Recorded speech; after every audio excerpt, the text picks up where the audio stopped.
আজকে আমি এমন একটা জিনিসের কথা বলবো যেটা বাড়িতে রাখলে কিংবা ব্যবসার জায়গায় রাখলে একসাথে অনেকগুলো এই একটা জিনিস একসাথে অনেকগুলো সমস্যা থেকে আমাদের কিন্তু মুক্তি দিতে পারে।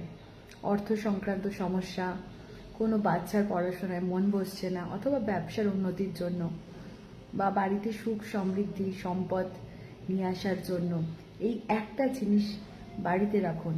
ব্যবসার জায়গায় সমস্যা হলে ব্যবসার জায়গায় রাখুন। আর যদি কোনো বাচ্চা পড়াশোনায় অমনোযোগী হয়, মন বসাতে না পারে, ঠিক মতো অনেকদিন ধরে পড়াশোনা করতে পারছে না কোনো কারণের জন্য, তো সেক্ষেত্রে এটা তার পড়ার টেবিলে অবশ্যই রেখে দিন।